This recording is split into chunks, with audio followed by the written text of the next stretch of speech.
Bueno, pues buenas tardes.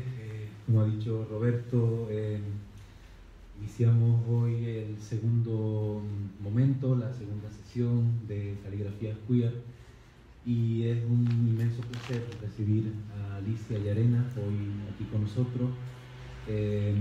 La verdad es que, bueno, nos vimos hace poquito en Las Palmas, pero siempre es un placer, ¿no?, volver a encontrarla y estar con ella. Cuando planteamos entre Roberto Toledo y yo este ciclo, lo concebimos de alguna manera como una unidad, como un ciclo en el que las distintas conferencias estuvieran hiladas, digamos que se fuera pasando de una temática a otra, y que al mismo tiempo hubiera un contraste entre los distintos temas que se iban a tratar. Ayer tuvimos el placer enorme de escuchar la conferencia de José Antonio Ramos Arteaga, nuestro querido Pepe, sobre Juan Bernier, sobre el poeta cordobés del grupo Cántico, que se centró sobre todo en el diario en cierto modo secreto que llevó durante el franquismo, durante casi la primera etapa del franquismo, Juan Bernier, un texto tremendamente sórdido, en el que se manifiesta esa represión de tantos homosexuales como vivieron en la España franquista. Y sin embargo hoy nos vamos a ir al otro lado del idioma, nos vamos a trasladar a Latinoamérica. Y Alicia Llarena nos propone un viaje, bueno, una conferencia que se titula Nosotras que nos queremos tanto, literatura lésbica en América Latina. En esta conferencia Alicia nos va a presentar un panorama de la literatura de esta temática, de temática lésbica en Latinoamérica, señalando sobre todo algunos de los nombres y algunas de las obras o títulos más significativas, y también leyendo algunos de los textos contemporáneos de esta literatura. Presento brevemente a Alicia, muchos ya la conocen, pero digo algunos de los datos esenciales. Alicia Llarena es catedrática de literatura hispanoamericana en la Universidad de Las Palmas de Gran Canaria, nacida en Mogán, Gran Canaria, y autora de un centenar de publicaciones en las que destacan sobre todo sus libros Poesía cubana de los años 80, Realismo mágico y lo real maravilloso, una cuestión de verosimilitud, Yo soy la novela, vida y obra de Mercedes Pinto, Espacio, identidad y literatura en Hispanoamérica, se publicó en México en 2007. Entre otros muchos artículos y publicaciones en revistas y volúmenes colectivos, tanto nacionales como internacionales. Alicia Llarena ha sido invitada por distintas universidades de Europa, América Latina y Estados Unidos, donde ha impartido conferencias, seminarios y cursos de doctorado. Ha enfocado sus líneas de investigación en la escritura mágico-realista, en el espacio literario y la literatura femenina en Hispanoamérica, así como en autores de nuestra propia tradición canaria. En 1994 recibió el premio Día de Canarias para Jóvenes Investigadores de la Dirección General de Universidades del Gobierno de Canarias. Un año después recibe el Premio Extraordinario de Doctorado de la Universidad de Las Palmas de Gran Canaria. En 2001 obtiene el Premio Especial de Investigación Canarias América de la Casa de Colón, del Cabildo de Gran Canaria, por su libro Yo soy la novela, vida y obra de Mercedes Pinto. Desde septiembre del año 2005 es miembro de número de la Academia Canaria de la Lengua. En la actualidad, Alicia Llarena coordina el Foro Iberoamérica de la Casa de Colón y dirige la colección Mercedes Pinto y el proyecto Memoria Viva.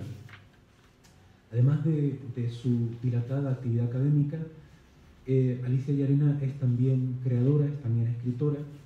Su obra creativa se inicia en 1979, publicando algunos de sus poemas en el suplemento cultural Cartel de las Letras y las Artes del Diario de Las Palmas, si no recuerdo mal, lo dirigía Manuel González Sosa en aquella época, ¿no? Durante la década de los 80 sigue publicando poemas en periódicos y revistas de las islas. Su primer libro de poemas, Vuelo Libre, se edita en 1981.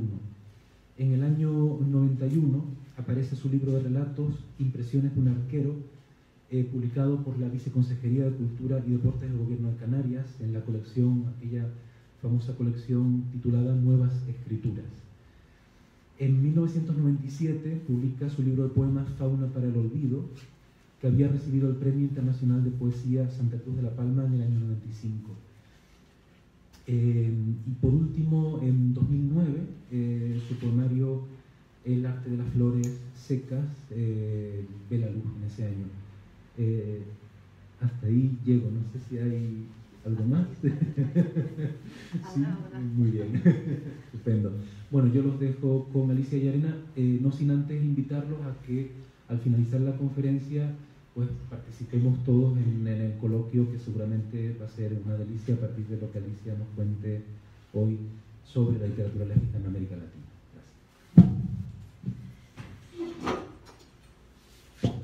Hola, buenas tardes, muchísimas gracias por compartir este rato aquí conmigo.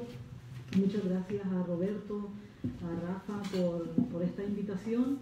Bueno, es un placer estar aquí en este lugar, el Círculo de Bellas Artes, un lugar tan importante para esta ciudad y para la historia de la cultura de las islas, donde, por cierto, Mercedes Pinto estuvo hace ya unas cuantas décadas, justamente después de muchísimos años de ausencia de Tenerife, pues fue aquí al lugar donde volvió para dar algunas conferencias. Estas presentaciones así que hacen los amigos tan floridas, la comprometen a una, ¿no? A cubrir las expectativas. No sé si lo lograré.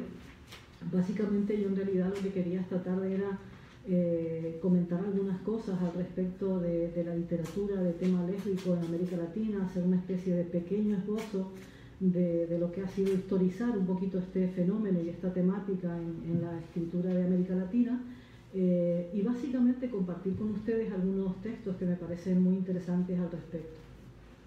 Entonces, y le puse este título, pues saben ustedes que hay un bolero que dice: nosotros que nos queremos tanto debemos separarnos, no me preguntes más. Bueno, y se me ocurrió ponerle este título tan gracioso a esta charla. Bueno, entonces voy a decir algunas cosas muy generales y que son realmente cosas que ustedes han pensado seguramente y que ya saben, pero simplemente las voy a resituar y a hilar para hacer una especie de pequeño pórtico teórico sobre esta cuestión. Y me gustaría empezar sobre todo pues refiriéndome a la invisibilidad y al silenciamiento que ha habido, como ustedes saben, sobre las prácticas sexuales lesbianas y sobre esta temática en particular. Un silencio y una invisibilidad que incluso es bastante palpable en el terreno léxico. Hay estudios ya que demuestran, por ejemplo, la cantidad de vocablos, no entramos a valorar si agradables o desagradables, pero la cantidad de vocablos que hay para designar, por ejemplo, a los homosexuales varones, en oposición a un número mucho más reducido de palabras para nombrar a las mujeres homosexuales. También, claro, en esta temática y en esta cuestión convergen algunas cosas importantes. En primer lugar, como todos sabemos, nosotros vivimos en un mundo que tiene una configuración simbólica y estructural muy patriarcal, y por lo tanto, ya de entrada, las mujeres lesbianas son, digamos, invisibilizadas por mujeres. Y luego se suma la cuestión de esta heteronormatividad que también las condena a una invisibilidad o a un silenciamiento doble, por decirlo así. Por otra parte, ya sabemos que a las mujeres históricamente se les asignó el espacio privado, ¿no? El espacio privado de la casa, y eso de alguna manera facilitó también cierta impunidad.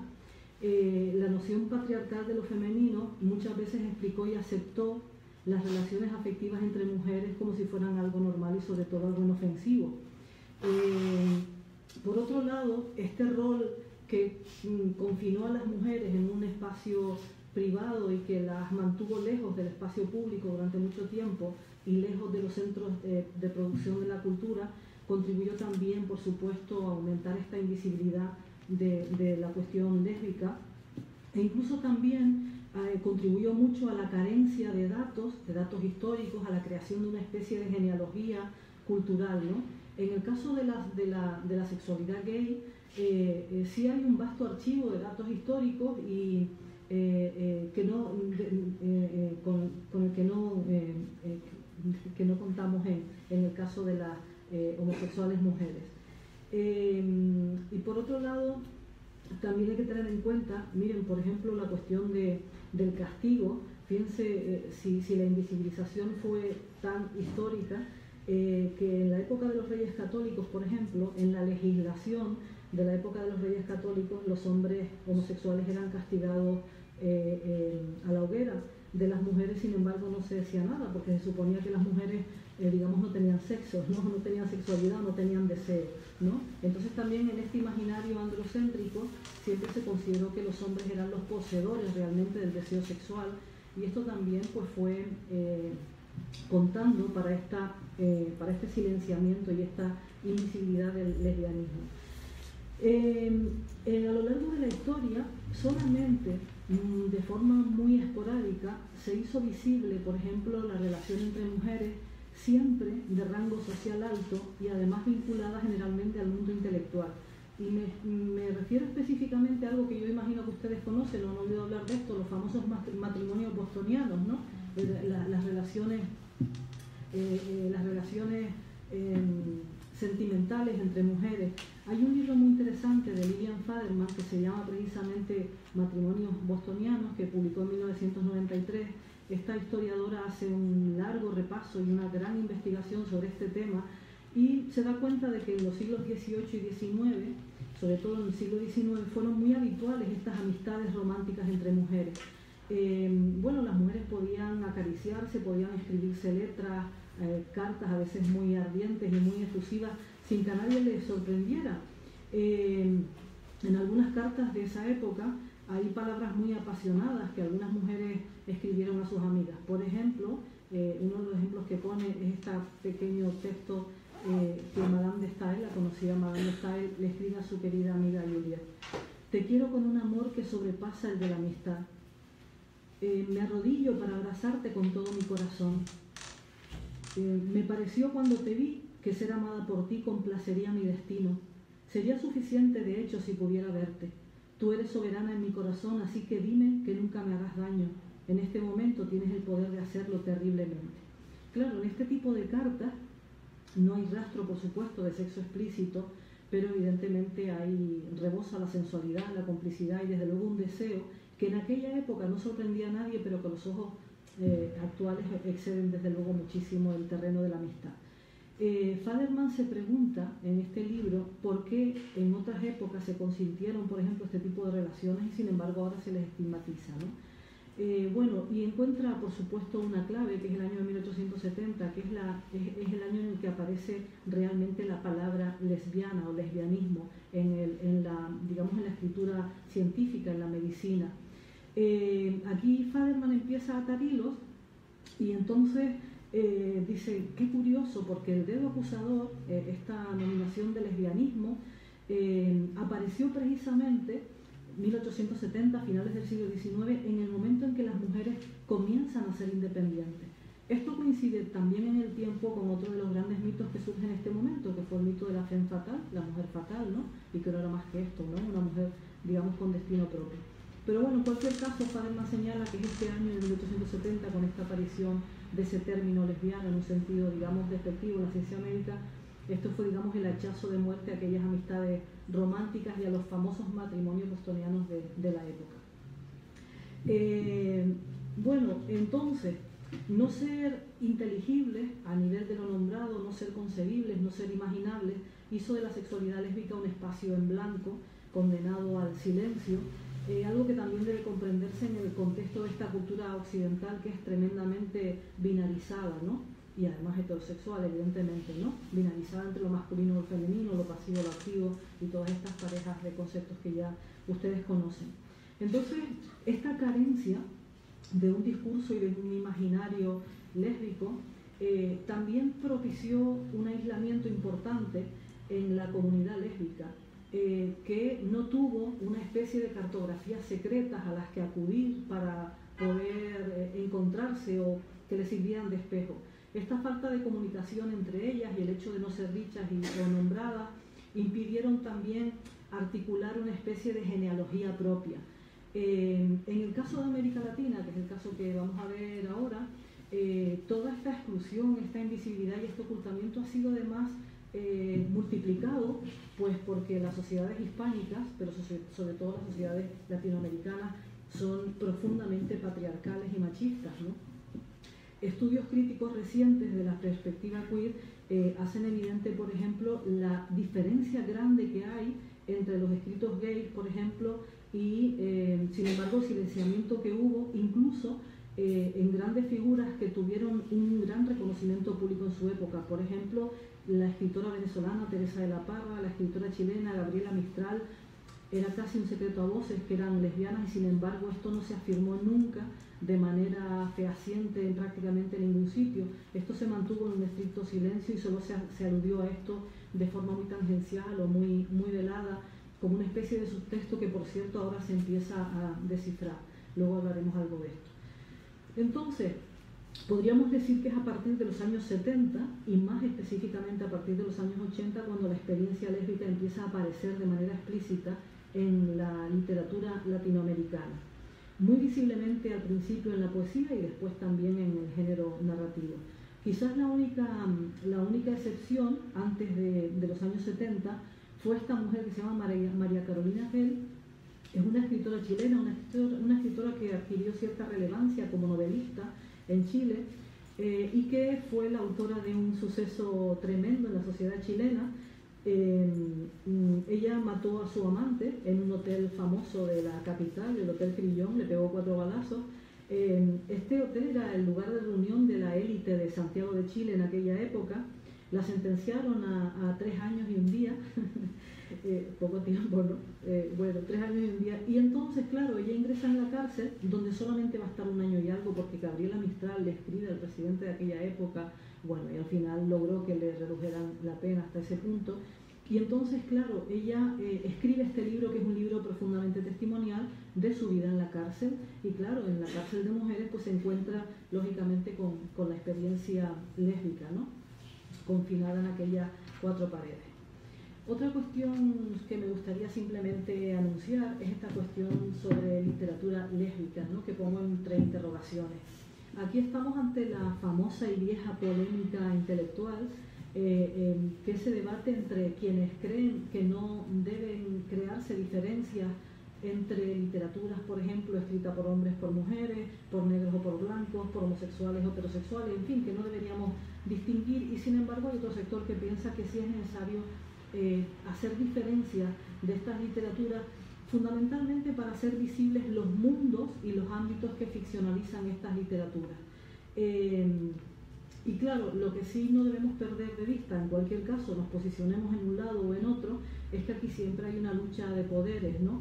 Hay subclasificaciones que a veces pueden resultar denigrantes, excluyentes, hay fobias promocionales, ¿no? En el mundo editorial, hay muros academicistas y bueno, en todo este juego no conviene entonces olvidar que la única manera de entender ciertos fenómenos es historizarlos y distinguirlos.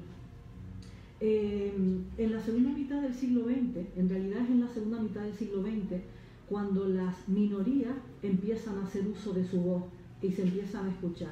Una voz que, curiosamente, cuando las minorías empiezan a hablar, cualquier tipo de minoría, cuando las minorías empiezan a hablar, enseguida cae también sobre ellas la sospecha. ¿Por qué? Porque son minorías, son voces que vienen articuladas desde los centros de poder. Por ejemplo, cuando decimos que están hablando los afroamericanos, no están hablando los afroamericanos que viven en los guetos, ¿verdad? Sino están hablando supuestamente académicos o personas influyentes que han podido rebasar ese ámbito y que se instalan en posiciones de legitimación social, ¿verdad? En ámbitos académicos, en ámbitos políticos. Esto fue, por ejemplo, lo que hizo que la maravillosa filósofa hindú Gayatri Spivak se preguntara en los años 80 si realmente el subalterno puede hablar o si realmente necesita siempre un intermediario. Bueno, y en fin, lanzó esa pregunta que, como ustedes saben, ha dado lugar a toda una corriente de análisis. En todo caso, la literatura y el arte producido por minorías siempre llevó aparejada esta especie de sospecha. Sospecha y al mismo tiempo exageración. Claro, esto es una especie de instinto natural de resistencia. Cuando hay un largo periodo de marginación, de exclusión y de silencio, lo lógico es que una vez que se empiece a hablar, pues se haga de forma enfática, subrayada y a veces incluso alborotada. Entonces estoy comentando todas estas cosas sobre todo para poner en valor el carácter, para poner en valor la literatura que representa este mundo tan silenciado que es el mundo de las mujeres que tienen relaciones entre ellas, ¿no? Otra cosa importante a tener en cuenta cuando hablamos de esta literatura lésbica es, como siempre, el problema de la etiqueta. Y por cierto, muchas de las mujeres a las que tratan y que abordan estos temas en su literatura y a las que se les hace entrevista, casi siempre se refieren a esta cuestión, ¿no? La verdad es que cuando ponemos la etiqueta de literatura lésbica, parece que esa etiqueta anula todas las demás. Y algunas de estas, bueno, la mayoría de las escritoras digamos, se quejan de esto, ¿no? La gente en general considera que, bueno, si es lésbico no es de mi incumbencia, no es un tema para mujeres o para ellas, ¿no? Y ya además no advierten o no dan un paso más allá y no son capaces de ver, por ejemplo, pues si es un texto humorístico, si es de intriga, si es social, qué sé yo, cualquier otra cuestión que pueda regalarnos esa literatura. Entonces, el problema con que se encuentra, por ejemplo, esta literatura de tema lésbico es el problema de que se le cierra, esta etiqueta cierra puertas, ¿no? Esto puede verse también incluso en el mundo editorial, que ha apostado muy poco por este tipo de escritoras o por este tipo de textos. Es más, no todas las lesbianas que escriben sobre tema lésbico, y muchas veces también han confesado que no lo hacen precisamente porque les parece que puede acotar o sesgar o reducir o etiquetar su trayectoria literaria. Aparte de esto, parece que el lesbianismo no tiene, por ejemplo, la gracia o el tirón de la vertiente más humorística y más burlona que ha tenido a veces la homosexualidad masculina, tan brillantemente representada o utilizada por escritores como Pedro Lemebel, que estaba en este cartel de estas jornadas, o Manuel Puig, por ejemplo, ¿no?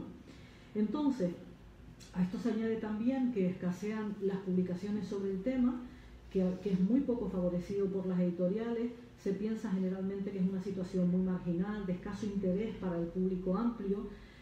Y luego en el caso de América Latina, claro, no podemos hablar de América Latina como un escenario homogéneo, no es lo mismo, digamos, la presencia de la literatura lésbica o del lesbianismo en general en Venezuela, que en Argentina, que en México, que en Bolivia, con Perú. Es decir, cada país es un mundo y es un escenario totalmente diferente en esto.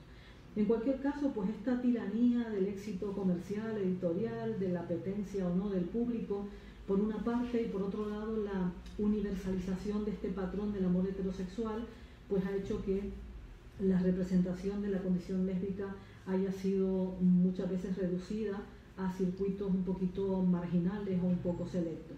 El mundo académico se ha ido abriendo paulatinamente a la diversidad sexual, la industria cultural también, sobre todo en Estados Unidos, en Europa. No es tan fácil encontrarnos con esto en América Latina, podríamos decir que esta cuestión está todavía en pañales, salvo excepciones. Hasta el punto de que una escritora académica, era profesora en la Universidad Simón Bolívar, ahora está viviendo en México porque acaba de exiliarse, ¿no? Para huir un poco de la vida venezolana en estos momentos.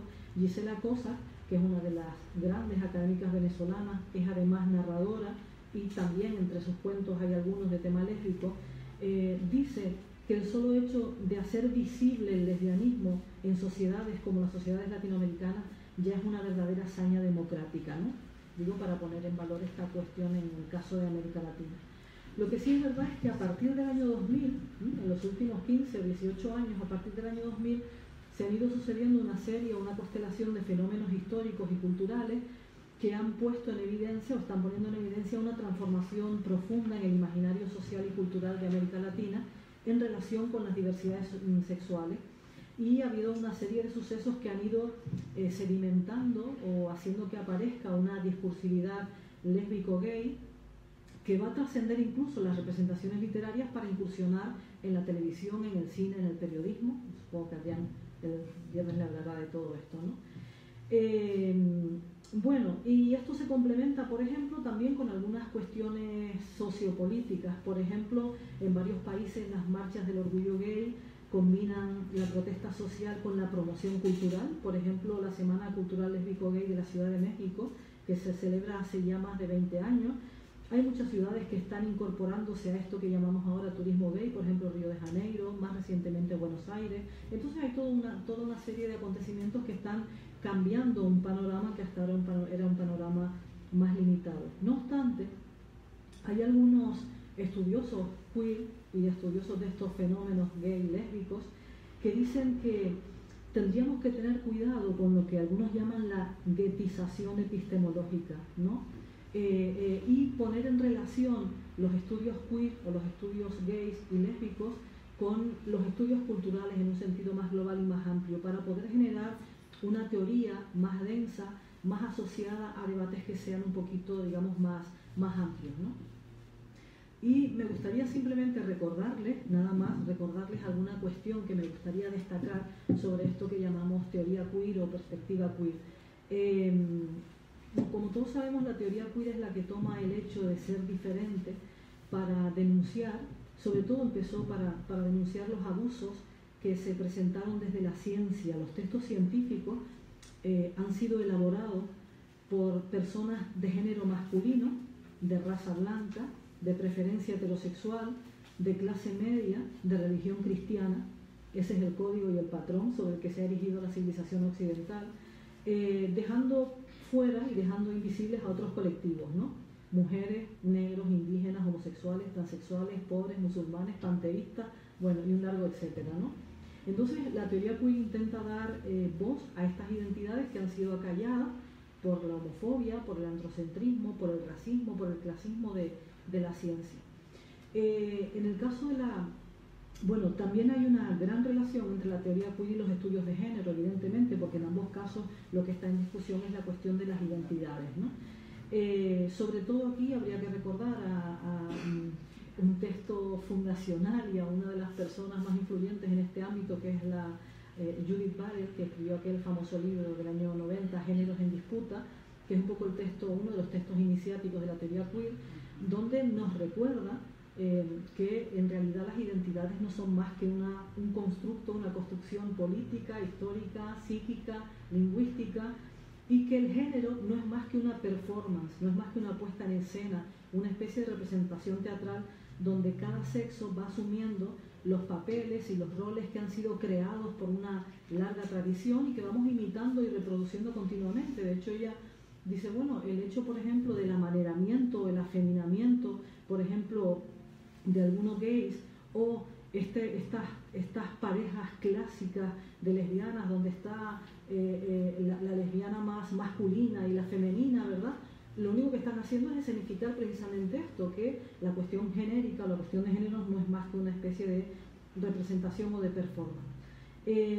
Lo que es interesante ver aquí, y es lo que la teoría queer está poniendo en juego, es que las prácticas sexuales no normativas están cuestionando la estabilidad de género como categoría y están poniendo siempre en tela de juicio qué es una mujer, qué es un hombre, ¿verdad?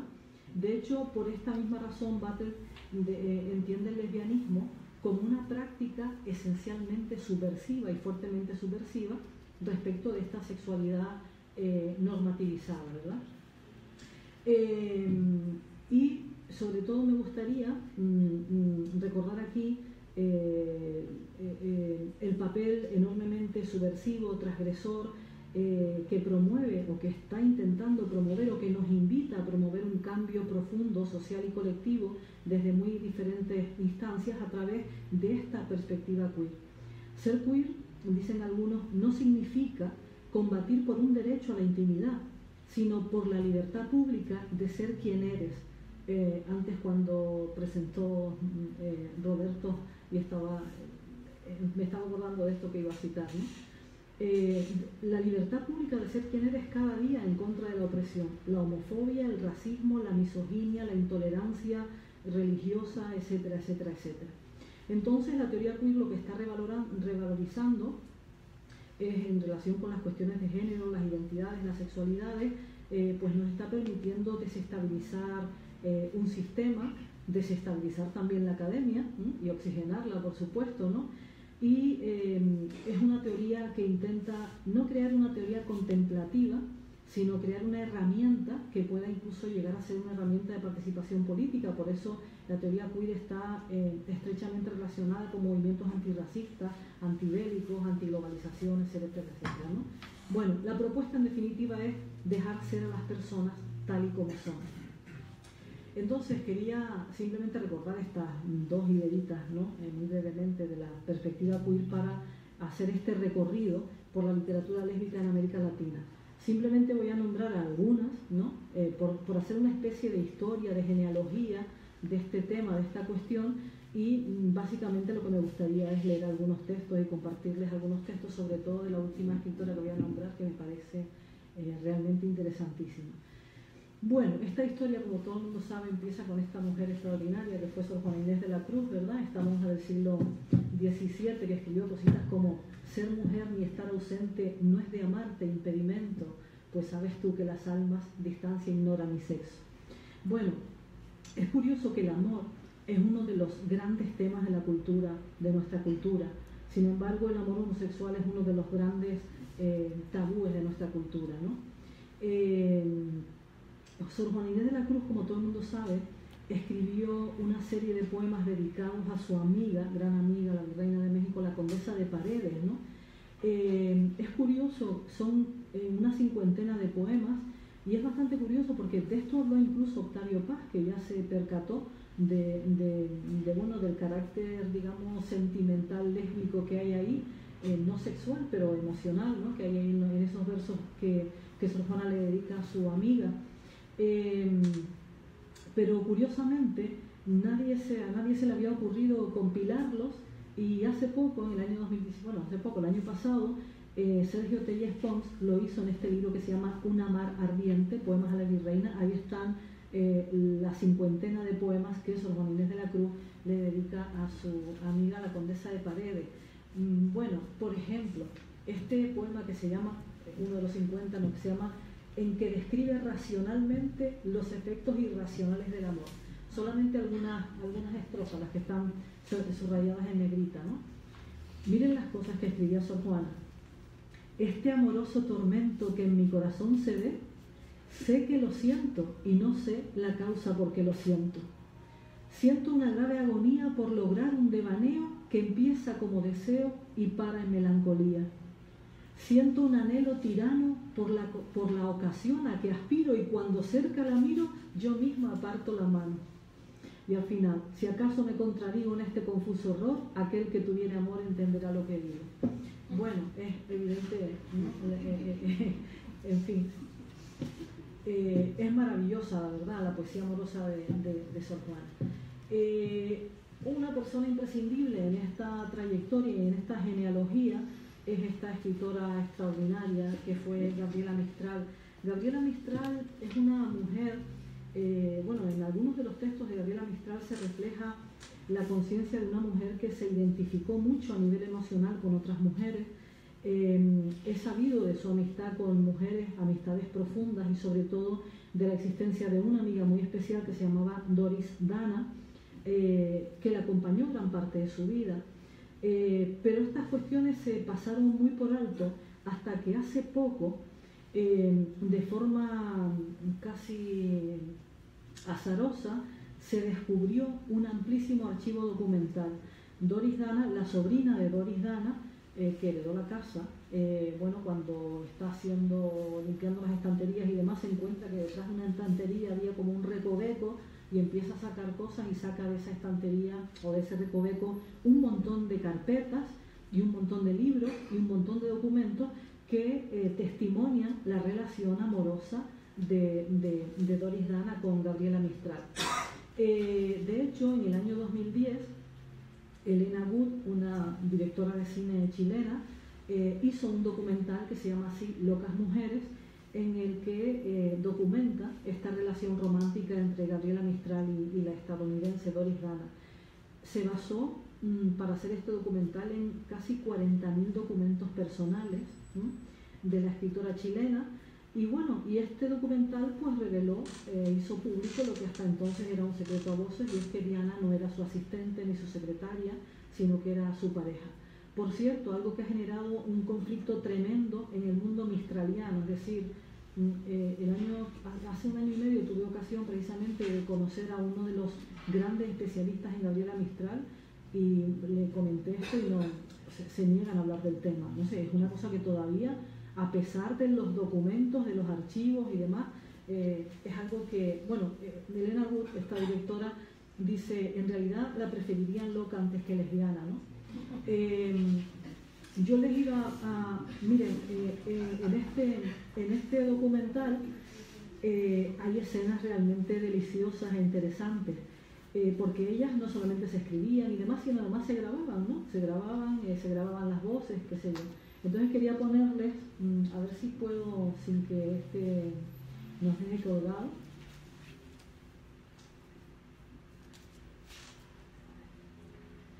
A ver si les puedo poner.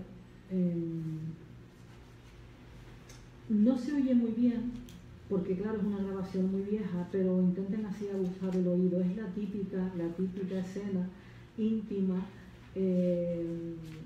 cursi, si quieren, mimosa, ¿no? De cuando llevas un montón de años con tu pareja y entonces me quieres, ¿no? Claro que te quiero, mujer o hombre, lo que sea.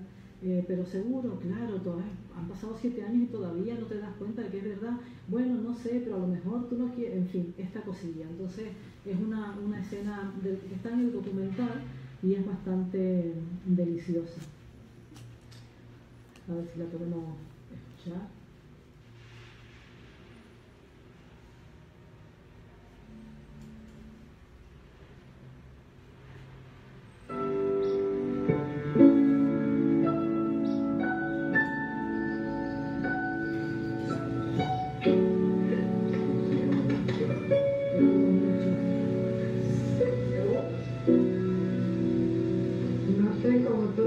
Después, todavía no creo en ti. No sé cómo te portes después.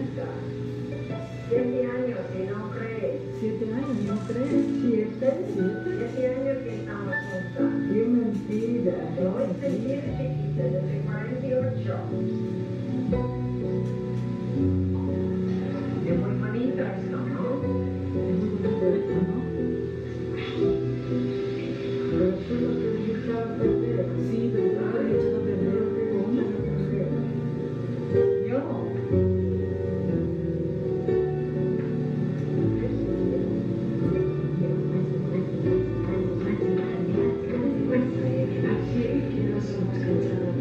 Sí, porque he leído ese rico chica.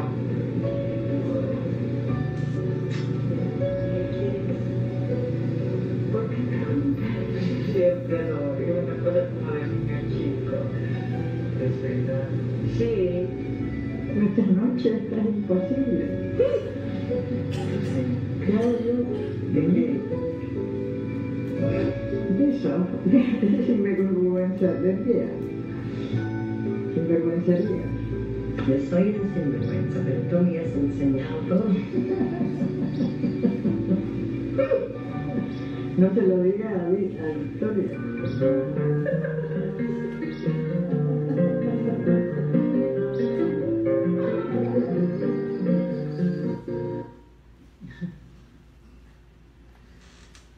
Bueno, tenía otras escenas, pero vamos a avanzar y luego, si nos queda tiempo y quieren, volvemos hacia atrás.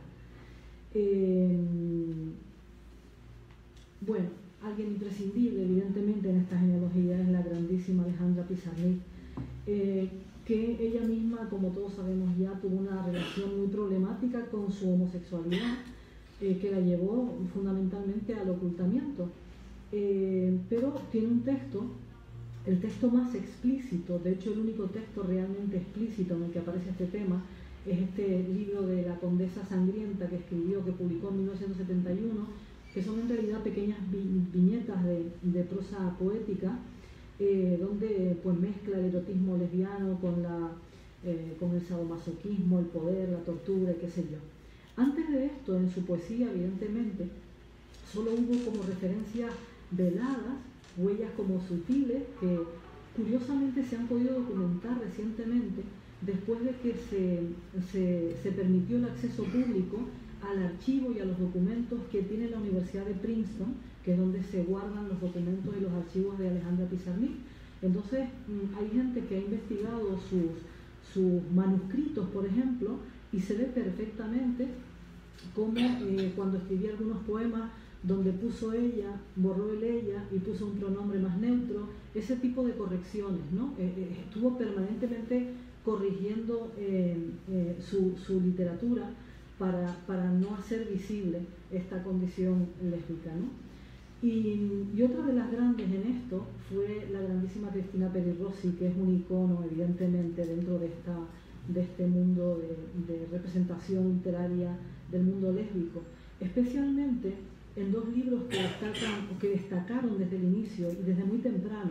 El primero de ellos fue el poemario llamado Evoe, de 1971, pero miren, en Evoe, Cristina Peri Rossi, o sea, quien habla, el sujeto poético de ese libro, en realidad es masculino, es un sujeto lírico masculino que está celebrando el amor y el deseo del cuerpo femenino.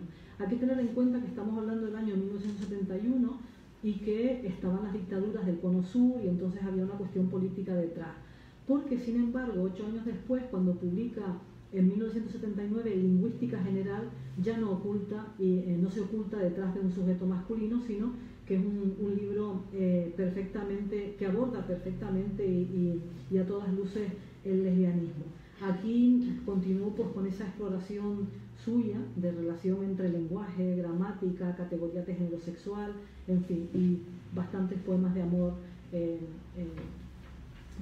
mujeres. Yo quería simplemente, por ejemplo, compartir con ustedes algunos, ¿no? A los poetas que alabaron su desnudez. A los poetas que alabaron su desnudez les diré, mucho mejor que ella quitándose el vestido, es ella desfilando por las calles de Nueva York, Park Avenue, con un cartel que dice, Je suis lesbian, I'm beautiful. O este pequeñito de bitácora que dice, no conoce el arte de la navegación quien no ha abogado en el vientre de una mujer, remado en ella, naufragado y sobrevivido en una de sus playas. O este también de Lingüística General, te amo como mi semejante, mi igual, mi parecida, de esclava a esclava, parejas en la subversión al orden domesticado. Te amo esta y otras noches con las señas de identidad cambiadas, como alegremente cambiamos nuestras ropas, y tu vestido es el mío y mis sandalias son las tuyas, como mi seno es tu seno y tus antepasadas son las mías. Hacemos el amor incestuosamente, escandalizando a los peces y a los buenos ciudadanos de este y de todos los partidos. A la mañana, en el desayuno, cuando las cosas lentamente vayan despertando, llamaré por mi nombre y tú contestarás, alegre, mi igual, mi hermana, mi semejante. O este último, ¿no? Invitación. Una mujer me baila en los oídos palabras de la infancia. Yo la escucho, mansamente la miro, la estoy mirando ceremoniosamente. Y si ella dice humo, si dice pez que cogimos con la mano, si ella dice mi padre y mi madre y mis hermanos, siento resbalar desde lo antiguo una cosa indefinible, melaza de palabras, puesto que ella hablando me ha conquistado y me tiene así, prendida de sus letras, de sus sílabas y consonantes, como si la hubiera penetrado. Me tiene así prendida murmurándome cosas antiguas, cosas que he olvidado, cosas que no existieron nunca, pero ahora, al pronunciarlas, son un hecho. Y hablándome, me lleva hasta la cama, a donde yo no quisiera ir, por la dulzura de la palabra ven. Bueno, esta es una cosita aparte, pero quería comentarlas porque es realmente muy importante, que es la cuestión de las mujeres latinas en Estados Unidos, ¿no? Las chicanas, o en general las mujeres latinas en Estados Unidos, que tienen un activismo feminista, lésbico, político importantísimo desde los años 70 en adelante, y especialmente desde los años 80. Y hay un libro muy importante en esta cuestión, que es este libro, que se tradujo al español, se publicó en el año 81, pero su traducción al español la hicieron además dos latinas, dos chicanas, Ana Castillo y Norma Alarcón, en 1988. No es un error, lo titularon así: Esta puente, mi espalda, voces de mujeres tercermundistas en Estados Unidos. Y es muy interesante porque es una colección de ensayos, de cartas, de poemas, de relatos, de testimonios escritas por mujeres del tercer mundo residentes en Estados Unidos, por mujeres afroamericanas, por mujeres latinas, en el que el tema feminista, pero sobre todo el tema lésbico, fue un tema central.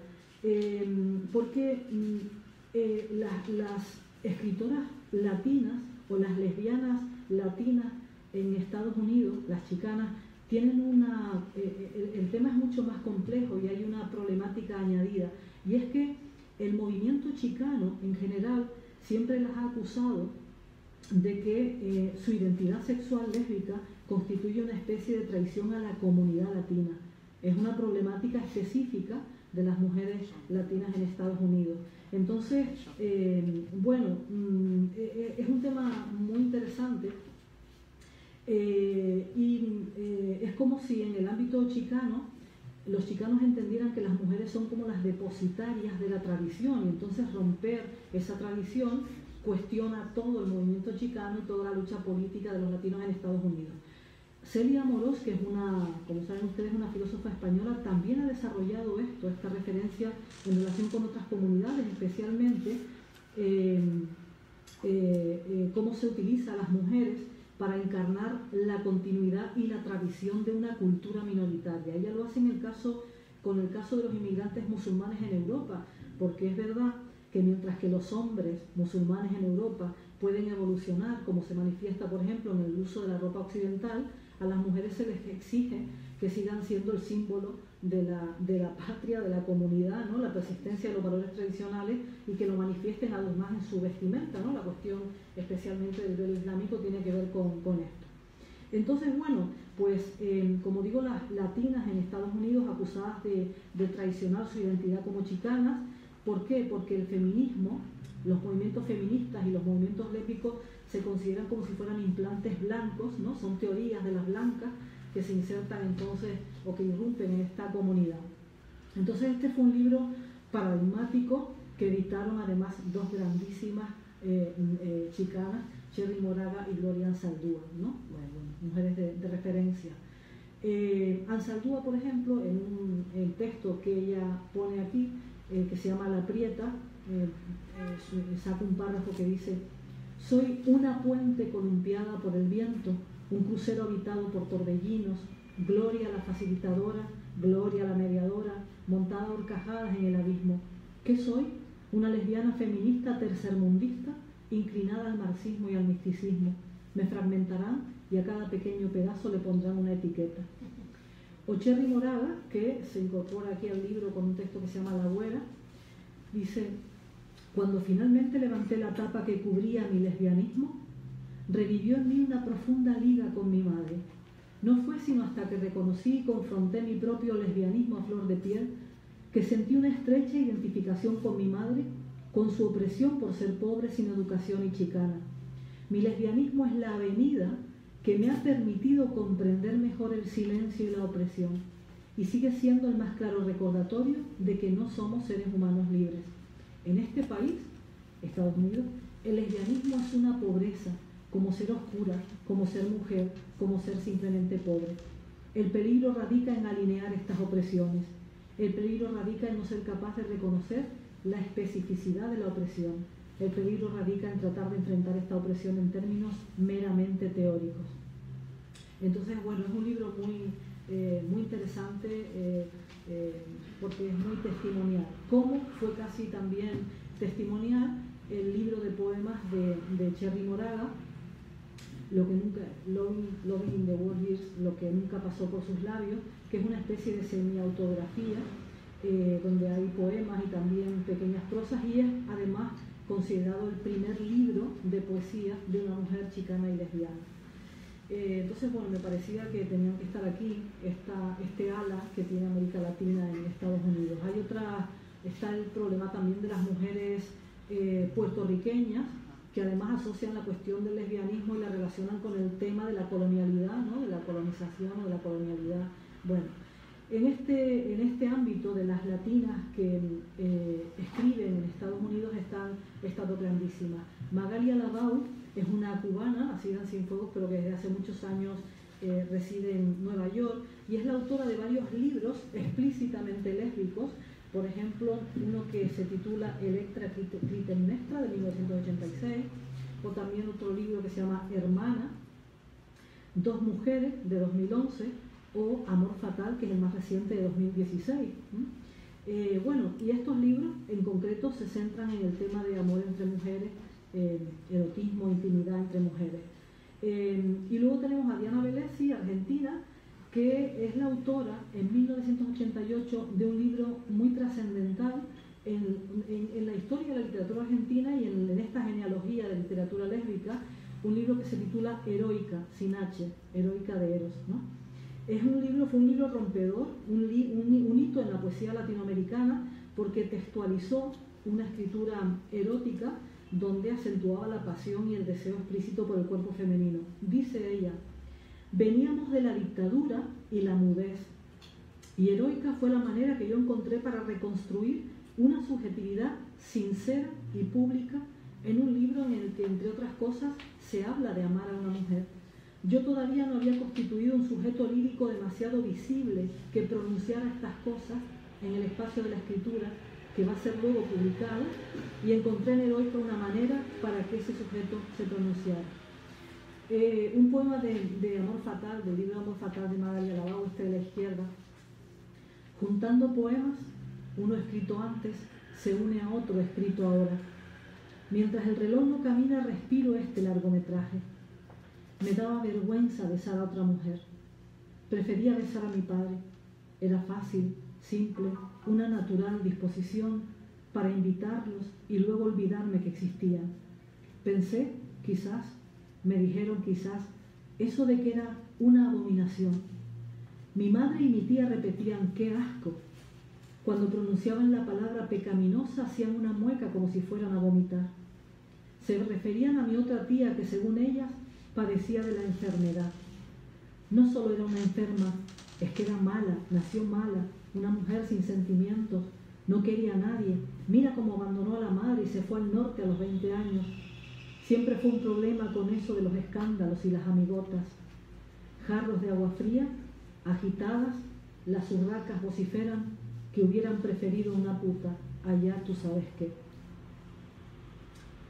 Bueno, otra persona importantísima, otra mujer importante en esta genealogía es Nancy Cárdenas. Nancy Cárdenas además publicó este libro muy tardíamente. Ella fue componiendo poemas entre los años 68 y 93, pero ya casi fue póstuma la publicación, la compilación de esta poesía suya. Nancy Cárdenas sobre todo es que es una activista feminista lesbiana y es una mujer que tuvo la osadía en un programa de máxima audiencia con el líder de la comunicación, el presentador más carismático en México. Le estaba haciendo una entrevista y en esos días había habido un problema, habían detenido a un muchacho por haberse declarado homosexual públicamente, y entonces ella, en medio de la entrevista, pues aprovechó y dijo, pues sí, yo también soy lesbiana. Entonces aquello fue realmente un escándalo público, y ella es la que inicia a partir de entonces todo el movimiento lésbico e incluso el movimiento gay lésbico en la Ciudad de México. Bueno, y en este cuaderno de Amor y Desamor dice estas cositas, por ejemplo. No sé si no importa. Entre tantas liberacionistas que conozco, solo tú, de apariencia tan frágil, has querido llevar a la cama esos principios básicos de la teoría. Dejemos que el amor declare su santo nombre en cada uno de nuestros tejidos, estratos emocionales y apetencias más escondidas, antes de comprometernos por las dos leyes, la tuya y la mía. No sé qué tienen las diferencias ideológicas que enfrían los besos, aligeran los abrazos y finalmente acedan el aire que respiran los amantes. Soy peligrosa, es cierto.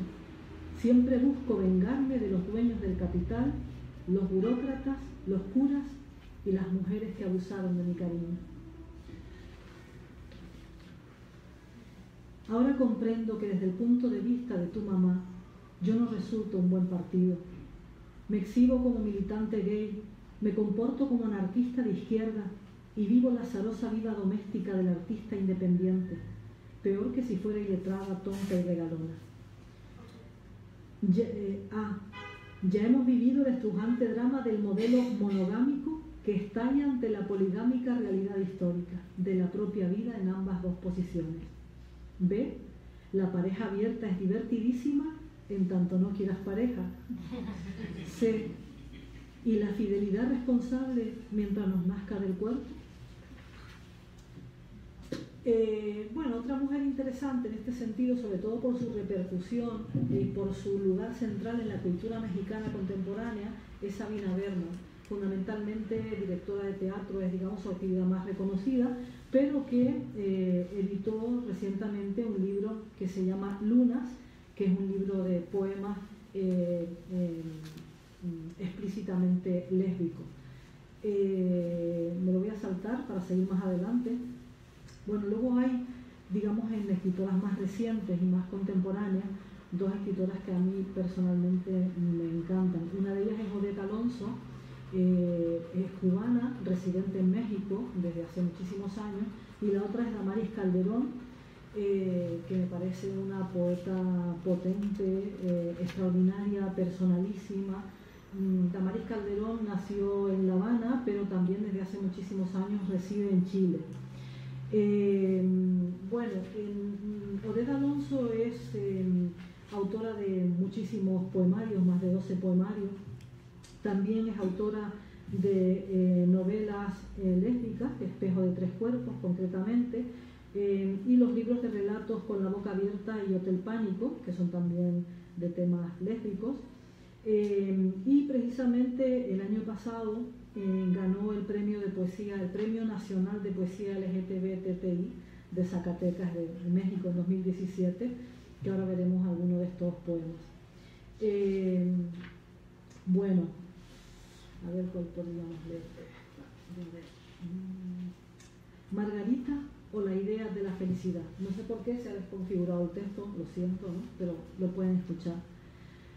¿Vender el alma al diablo o vender el alma a Dios? Vender el alma y que ella llegue alguna tarde a ponerme su almíbar en los labios, a dejarme danzar descalza en esta alfombra. Su almíbar o su furia sobre mis tristes huesos que esperan por la muerte o la felicidad. Vender el alma, el cuerpo y que ella diga sí, que me ponga en los labios el pedazo de dolor que tenga vivo, toda su indecisión o su perfume. Margarita esta tarde con su frío mosaico, Margarita y mis manos tanteándole la furia y los almíbares, Margarita y el miedo de que dijera no.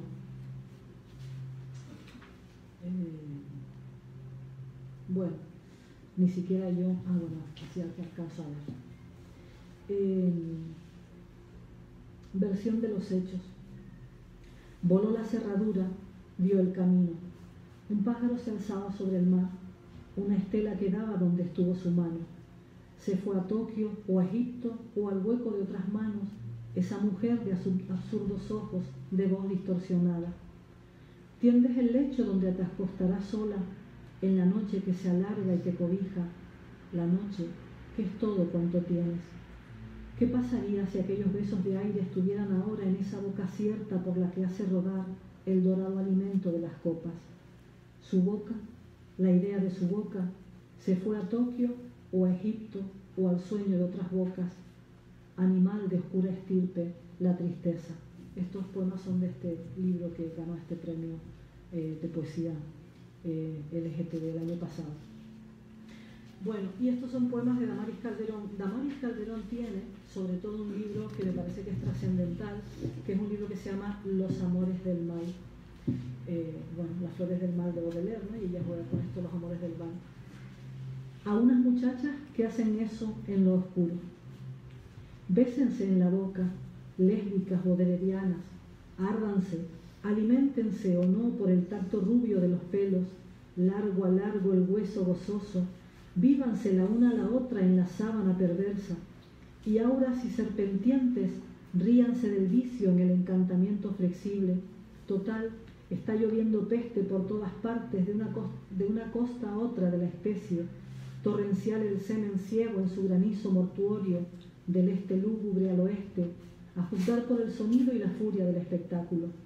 Así, equivocadas doncellas, húndanse, acéitense locas de alto abajo, jueguen a eso, ábranse al abismo, ciérrense como dos grandes orquídeas, diástole y sístole de un mismo espejo.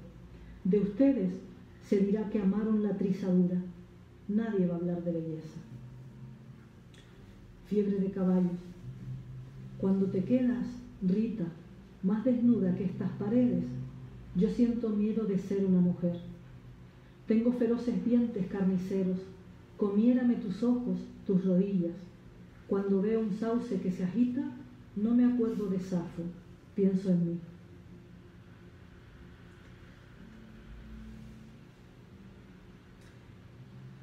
El banquete.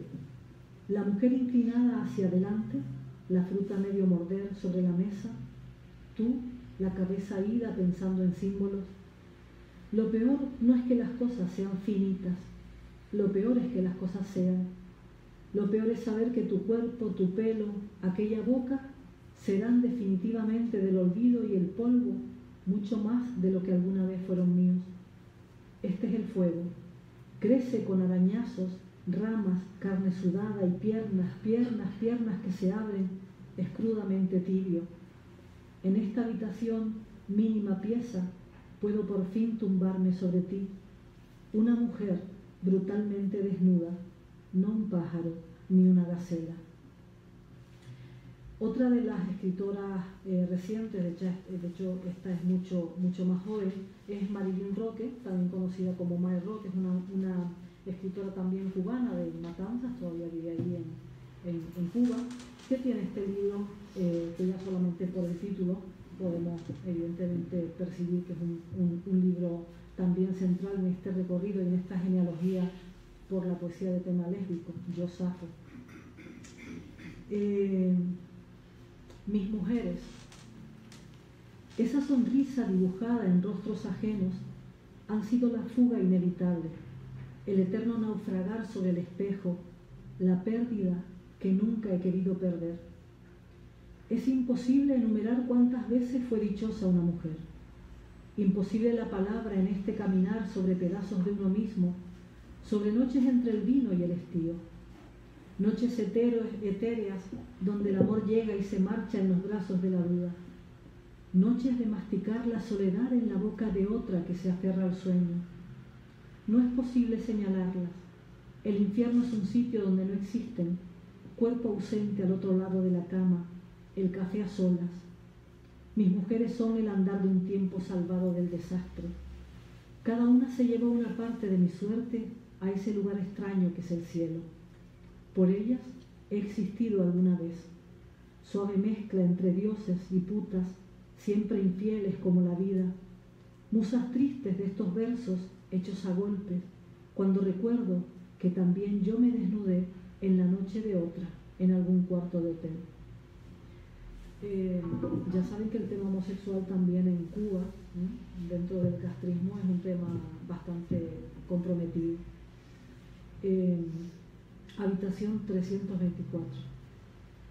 Una mujer puede estar en un cuarto de hotel y dejar que la vida pase abriendo la puerta o la sombra oscura de la vida a través de la puerta. Una mujer puede llamar a la puerta de un cuarto de hotel y jugárselo todo, dejar de ser la sombra.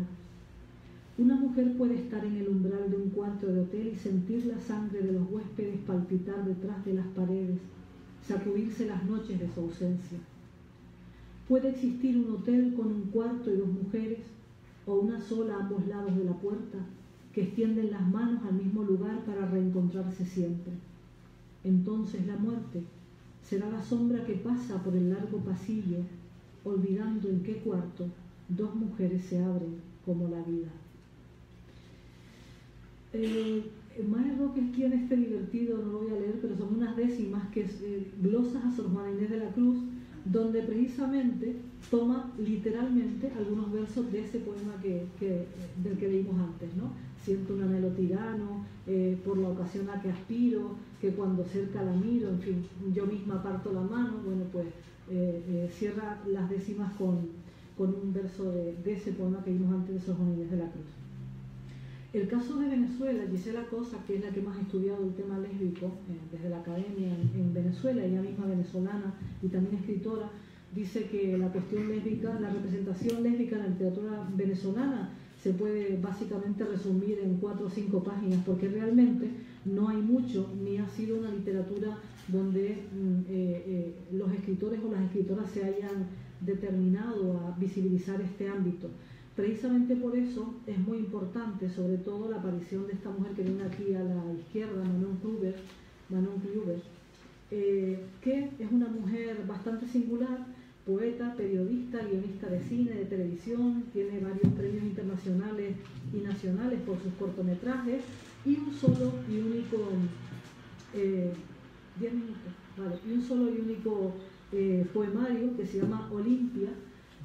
Pueden encontrar en internet algunos textos, me los voy a saltar porque me queda poco y quiero llegar justo a la persona que viene a continuación. Bueno, estos son fragmentos de este libro Olimpia, editado por Montealba Editores en el año 1991. Y quería acabar fundamentalmente con esta mujer que se llama Tatiana de la Tierra, de origen colombiano.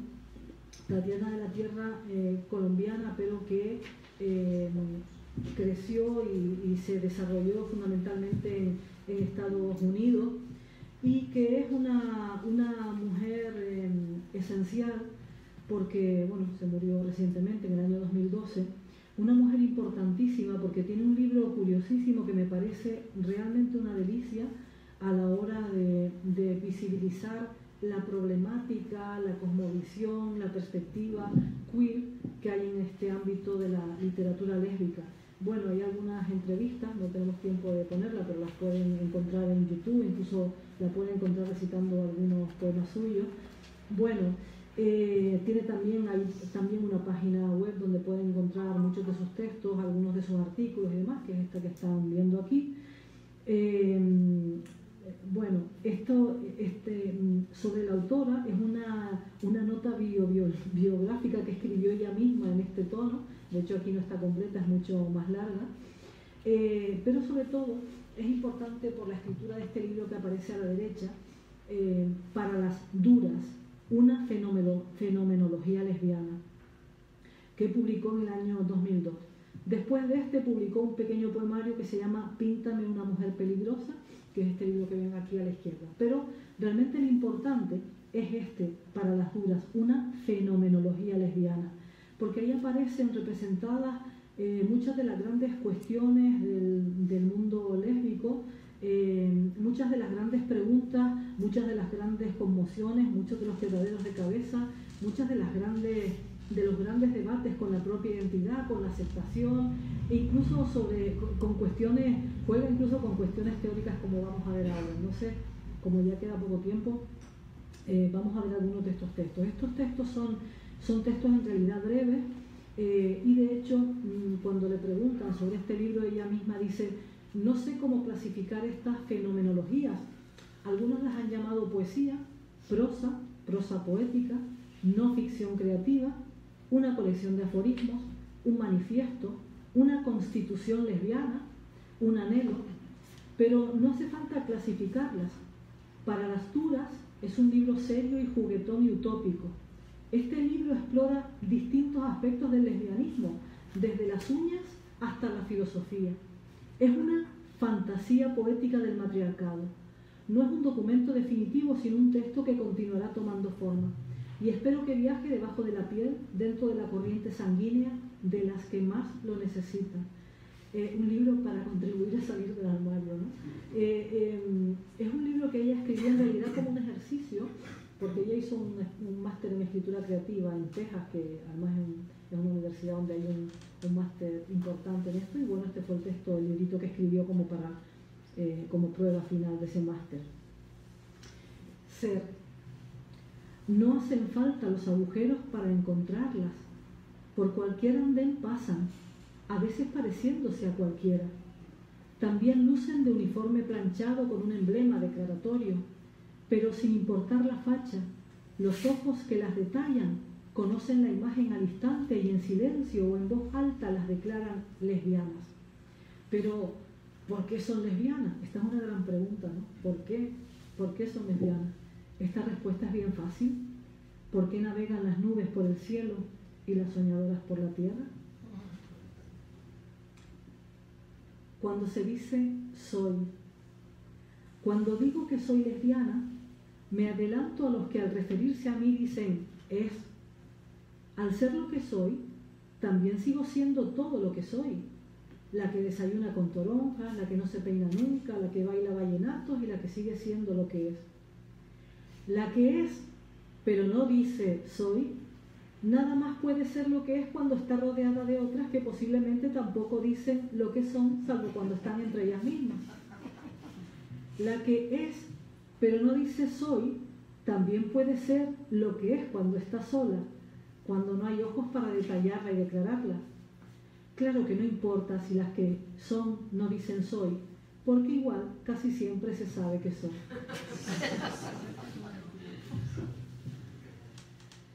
Bueno, esto fue un juego que ella hizo, porque, claro, hoy en día tantas teorizaciones sobre el género, sobre los otros, las otras, el queer, qué sé yo.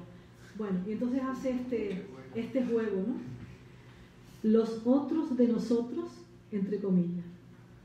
Hay mujeres que nacieron hembras, que son mujeres lesbianas. Hay mujeres que nacieron hembras, que son lesbianas, no mujeres. Hay mujeres que nacieron no mujeres, que se hicieron mujeres y son lesbianas. Hay lesbianas que nacieron hembras y se hicieron no mujeres y siguen siendo lesbianas. Hay mujeres que parecen no mujeres y son no lesbianas. Hay mujeres que se bautizan lesbianas que también son no lesbianas. Hay mujeres que son casi lesbianas, lo sueñan, lo intentan, pero no son capaces. Y hay lesbianas que son lesbianas. Buenísimo. Te lo voy a colgar en todos sitios. Voy a dejar para el final. Bueno, luego tiene poemas como estos, ¿no? Oda a las lesbianas desagradables. Me encanta una lesbiana fea que camina coja, que habla con un ceceo, que deja su caja de dientes en el lavamano en la noche, se viste con pantalones de poliéster, se unta colonia barata de hombres, tiene una barba tan larga que se para en ella, le brotan verrugas en los 12 dedos de sus pies, carga una escupidera en el bolsillo, se seca el sudor con un pañuelo de papel periódico. Sueño con una lesbiana sin dinero, tan pobre que no tiene carro ni monedas para el autobús. Camina descalza por las calles, donde quiera lava la ropa con agua de lluvia, les roba a las supertiendas, estafa a los hombres de negocios, sí, es inevitable, ¿no?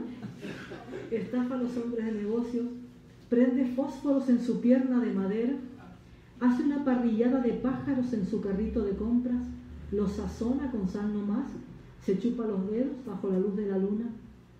Tengo ansias de una lesbiana regorda, tan grande que no cabe dentro de la puerta de Starbucks y tiene que construir un café afuera para ella, tan gorda que se pone pulseras en los dedos, su estómago es un tambor, sus estrías son grabados jeroglíficos, es tan pesada que los platos tectónicos se mueven debajo de sus pies, tan grande que el lago Maracaibo es su bañera. La tesis es la misma, sí.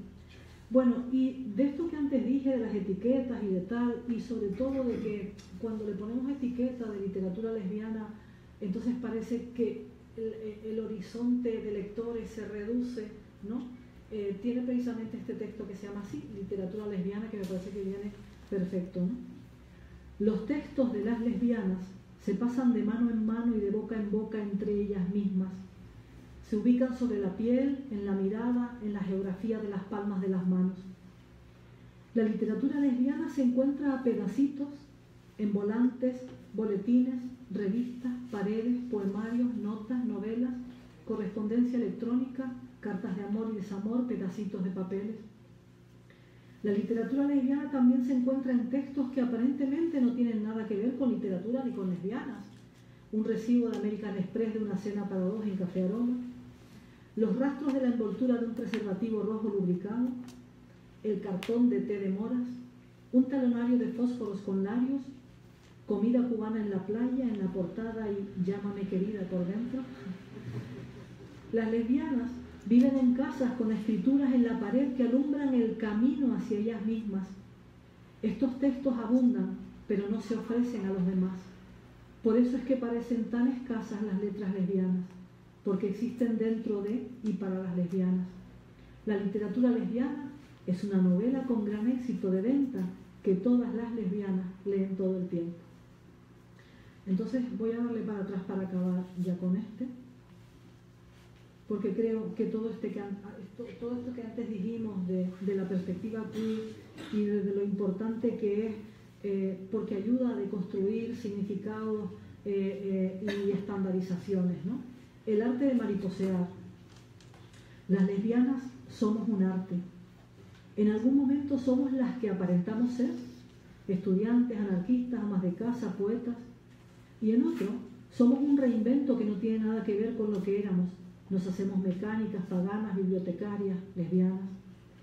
Las transformaciones son cada vez más bellas. Somos mujeres mariposeadas. El arte lleva a los espectadores a una dimensión que antes del arte no se conocía por los que no admiran el mundo más allá del blanco y el negro. Lo que parecía ser la realidad se deshace. El ataúd es una cueva de placer, la manzana es una bomba, el globo del ojo es una mandala. La deconstrucción de los significados comunes y corrientes le abre camino al cambio. Si el ataúd es una cueva de placer, ¿no será bienvenida la muerte? Si una manzana es una bomba, ¿debería consumir una en el desayuno? Si el ojo es una mandala, ¿será que la paz interna se encuentra en los centros de los ojos? Este cambio es lo que conduce a la evolución. El ama de casa se convierte en una lesbiana radical separatista y ésta se vuelve pacifista, luego se hace madre, se reinventa artista, deviene alcohólica, se torna camionera, se vuelve padre, se rehace feminista, se hace quien sea que quiera, hasta que ella decide algún día hacerse mariposa. Para el arte lesbiano no se requieren pinturas, ni pinceles, ni marcos, ni telas. La ruptura con identidades que parecían eternas es suficiente para mariposear. Con renombrar lo que fue y será, se acaba con lo que era y hubiera sido. Las transformaciones son cada día más bellas. Somos mujeres mariposeadas. Bueno.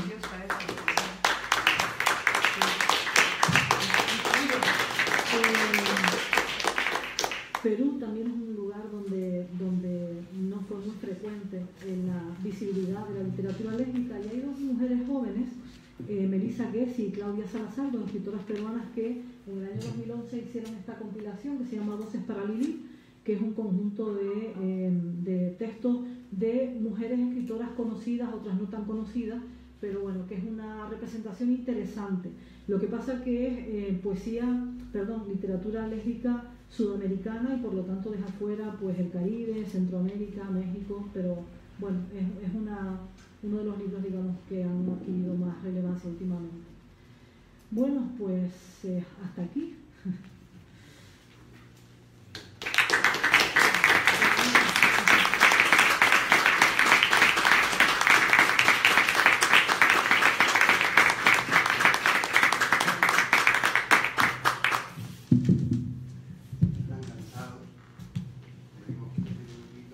Tenemos 15 minutitos para contactar a Rafael José, Alicia y los que quieran preguntar o comentar.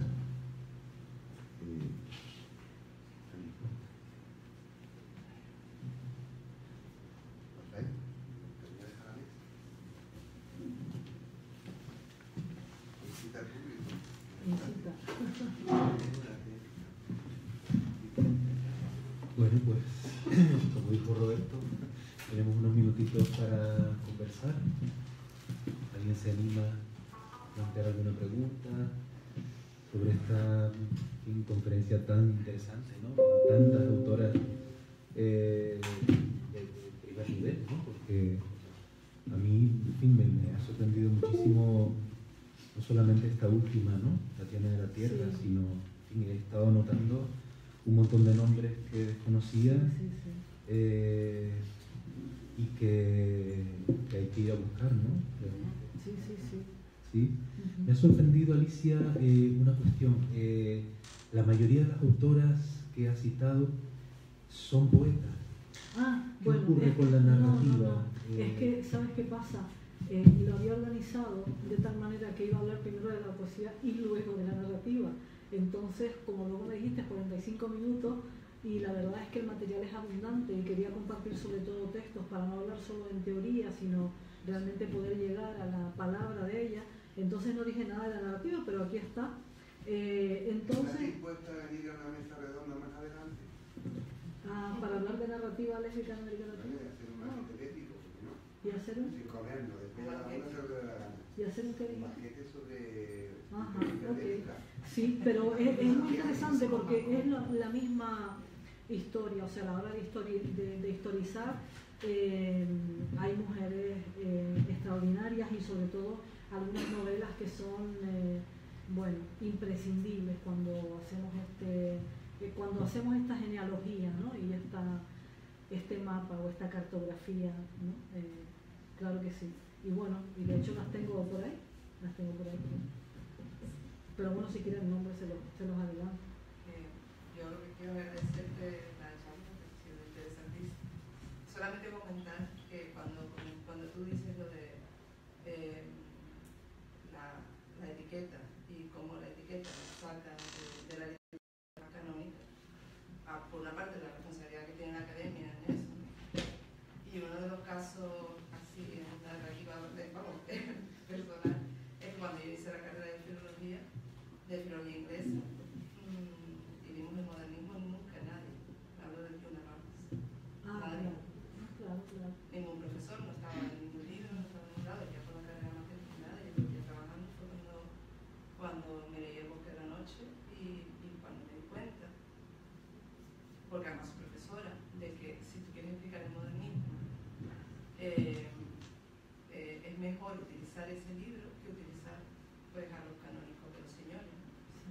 Y sin embargo no se utiliza, ni no aparece casi en la genealogía, no se en ninguna antología, y es increíble porque el caso de Juna Barnes, por ejemplo, o también cuando se hace historia de la literatura en Estados Unidos, parece que con Ezra Pound fue el único, ¿no?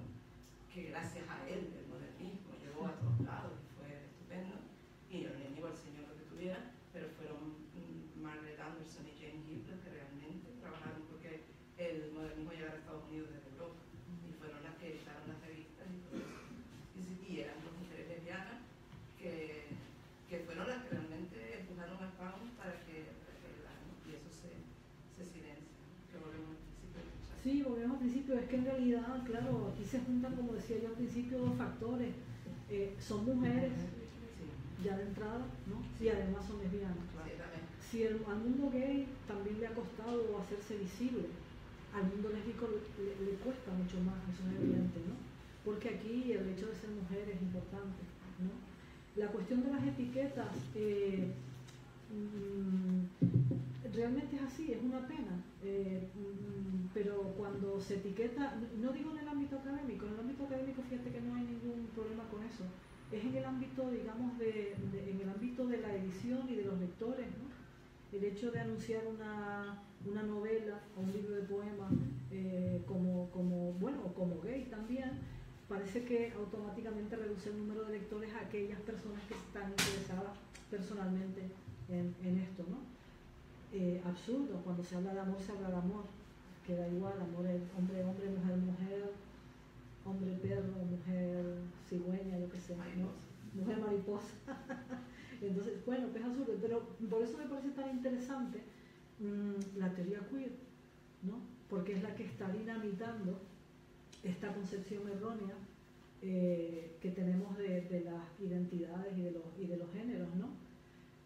Quien dijo, o sea, de la misma manera que la sociedad occidental se construyó a través del patrón de que las mujeres tienen que amar a los hombres y los hombres a las mujeres, podemos deconstruir el patrón, igual que se construye, se puede construir, ¿no?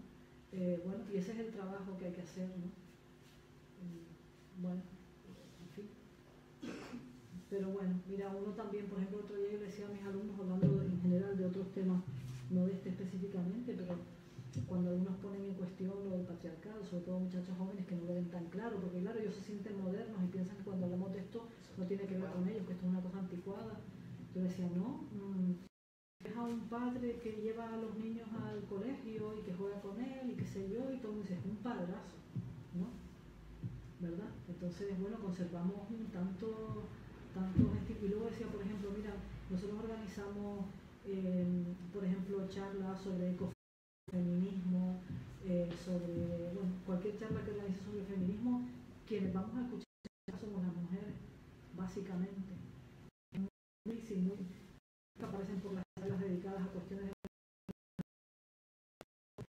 Entonces, claro, nos va a costar mucho trabajo llegar a una global de la humanidad. Creo que Adrián tenía alguna pregunta, ¿no? Muchísimas gracias. La pregunta que te quería hacer, en realidad, bueno, desplaza un poco lo que has dicho y al mismo tiempo lo inscribe el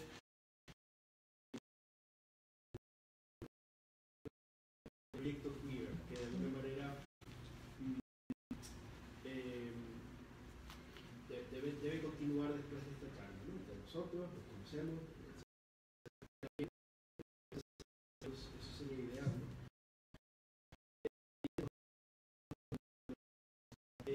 En tu experiencia, en tu opinión, ¿qué se ha hecho